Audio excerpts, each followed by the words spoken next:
আসসালামু আলাইকুম everyone, I hope সবাই ভালো আছেন and welcome to my another brand new video. তো আজকে ব্লগটা একটু অন্যরকম বিকজ অফ আমি মসজিদে যাইতেছি অ্যান্ড এটা একটা মিনি ব্লগ।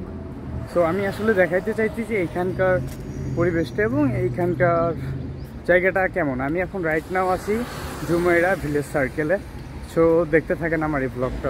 মসজিদটায় যাইতে মিনিমাম আরও 5 মিনিট সময় লাগবে আমার।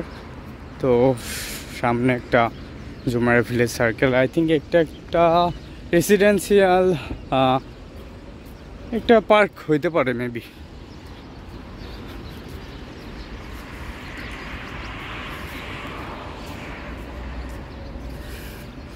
সবচাইতে ভালো দিকটা হইতেছে এই জায়গাটা সবসময় পরিষ্কার থাকে এবং কেউ চাইলেও নোংরা রাখতে পারে না বিকজ অফ এখানে ডাস্টবিন দেওয়া আছে।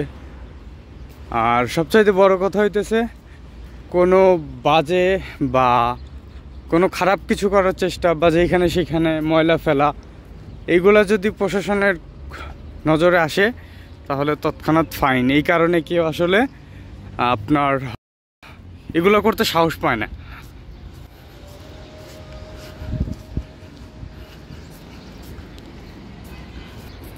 অনেকদিন পরে এরকম খেজুর গাছ দেখতে পাইলাম।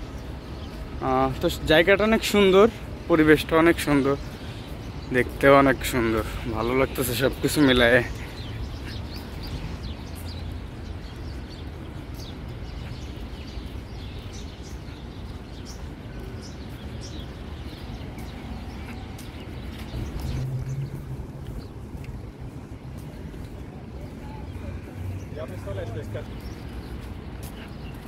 দেখেন আমি চাইলেও এখন পারাপার হইতে পারবো না বিকজ রেড লাইন, এটা যখন গ্রিন হবে তখনই আমি এটা থেকে পারাপার করব।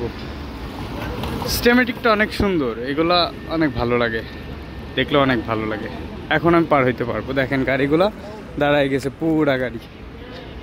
তো এইটাই। এখন আমার এই ভিডিওটা দেখে অনেকেই ভাবতে পারেন যে নামাজে যাইতেছে তাও একটা ভিডিও বানাইতে যাইতেছে। আসলে বিষয়টা তেমন না। আমার আসলে এইখানকার পরিবেশ বা এইখানকার সব কিছু মিলায় সৌন্দর্যগুলো আপনাদের দেখাইতেও ইচ্ছা করে অ্যান্ড আমি চাই আমার দেশটাও যেন এমন হয়, পরিষ্কার সুন্দর। সিস্টেমেটিকটা যাতে আমাদের দেশটারও চেঞ্জ হয়। এখন মসজিদে চলে আসছি। আমি আসলে মসজিদটা আপনাদেরকে দেখানোর চেষ্টায় ছিলাম বা দেখাইতে চাইছিলাম। তো এটা হইতেছে আর কি জুমেরা ভিলেজ সার্কেলের মসজিদ। তো আমার হাইটে আসতে 5 থেকে 10 মিনিট লাগছে এরকম মেবি। সো সবাইকে জুম্মা মুবারক, ভালো থাকবেন, সুস্থ থাকবেন, আসসালামু আলাইকুম।